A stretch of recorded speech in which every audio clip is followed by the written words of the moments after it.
This tutorial will show you how to make a latex mask from scratch, from beginning to end. The process will include making a 2-part plaster mold of your head, making a clay copy of your head for sculpting the mask design, molding the sculpt in plaster, cleaning out the mold, casting liquid latex in the mold, and pulling out and finishing the final mask. Start out by setting up in the bathroom facing a large mirror.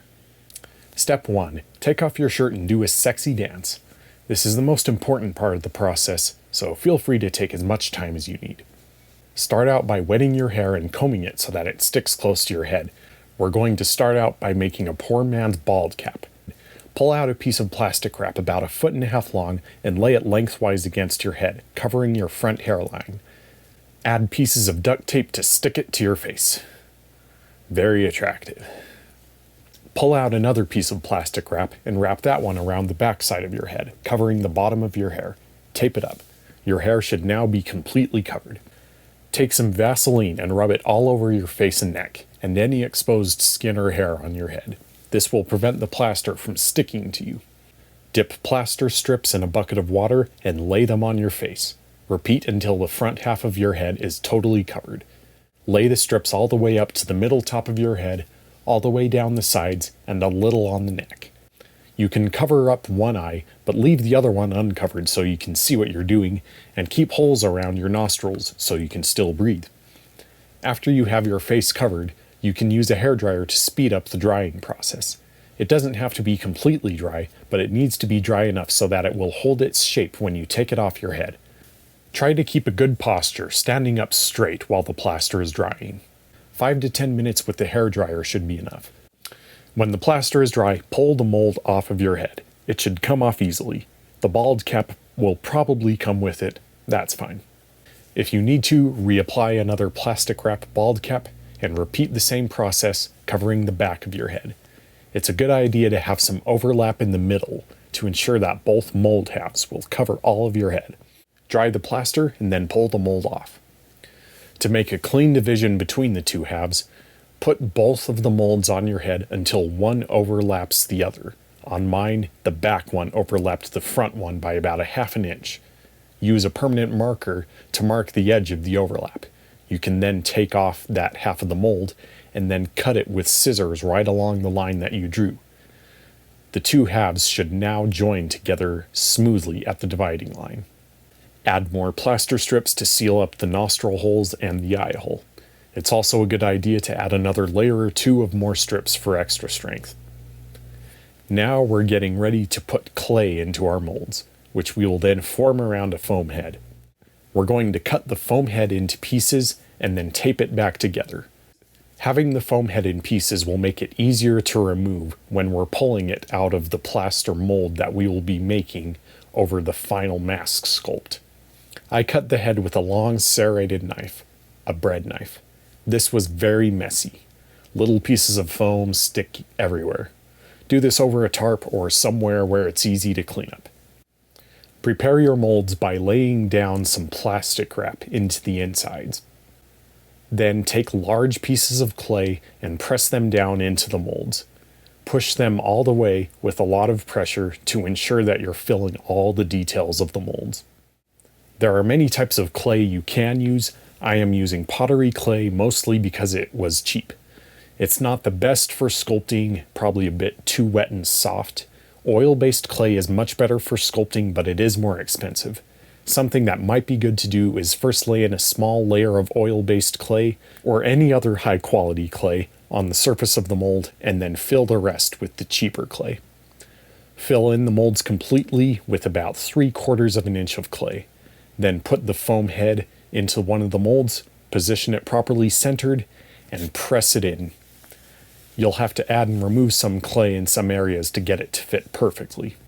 Do your best to make sure that the clay completely fills all of the empty space between the foam head and the plaster molds. If you have a hollow space in between there, your clay might collapse when you start sculpting with it. Once the clay is in the mold, press tightly against the foam head, put the other mold on the other side, and squeeze it tightly until the plaster mold edges line up. You can then pull the plaster molds off. The plastic wrap will stick to the clay, just peel it off. Add more clay to fill the seam where the two halves meet together and smooth everything out, and you should then have a clay copy of your head ready for sculpting. My design is a Batman mask based off of The Dark Knight. My advice for sculpting would be to find YouTube videos of other people sculpting and try to use the tools and techniques that they use. Once you have your final sculpt, spray it with a clear spray paint or a lacquer. This will seal the clay and make it much easier to remove from the plaster mold. Wait for this to dry before proceeding. Mix some plaster with water to a thin consistency and brush some of this onto the sculpt, making sure that you completely cover small details like ridges and wrinkles. This is called a beauty coat. We cover these small details first to make sure that they will be properly transferred to the plaster mold.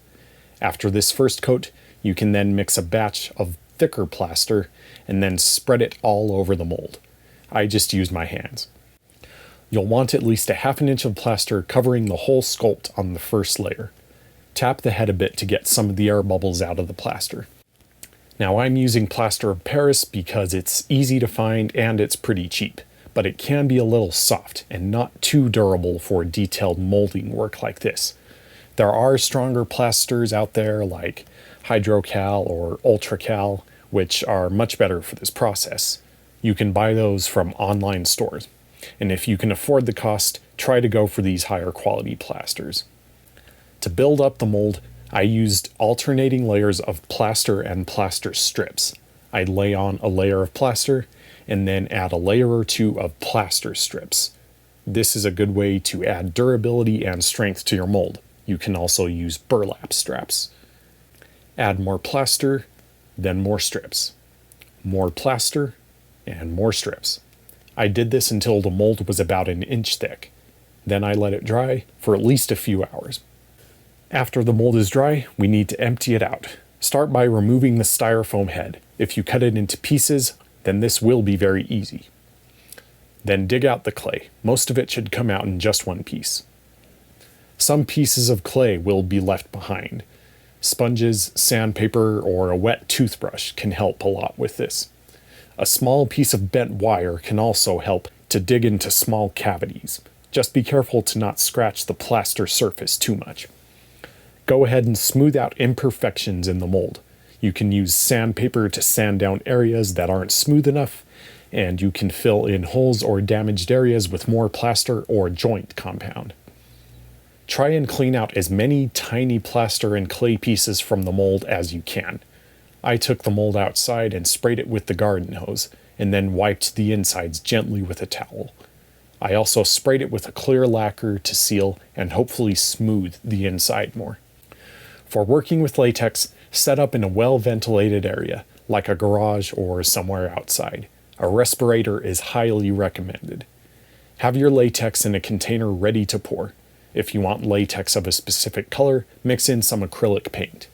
Thin the latex down with a little bit of water, about a tablespoon or two of water per cup of latex. This allows the latex to more easily seep into small details and will give you a thinner, more even layer that will dry faster. Pour a good amount of latex into the mold. Swish it around to get all of the inside surface coated. Then hold the mold upside down to drain out most of the excess. Set the mold on the ground under some newspaper with the hole facing down. This will help the latex drain out even more. Rotate the mold every couple of minutes so that the runoff will drain at the back and the front and both of the sides of the mold. This will help to prevent latex from pooling up anywhere in the mold. After all the excess latex is drained, set the mold down with the hole facing up and let the latex dry completely. A hairdryer on the lowest heat setting, aimed inside of the mold a foot or two away, will speed up the process. With a hairdryer, it should only take about an hour to an hour and a half for the layer to dry. Once it's dry, pour in more latex and repeat the process. Do this for about 4 or 5 layers. After all the latex is dry, you're ready for the most fun part of the process. Sprinkle some baby powder onto the latex. Baby powder prevents latex from sticking to itself.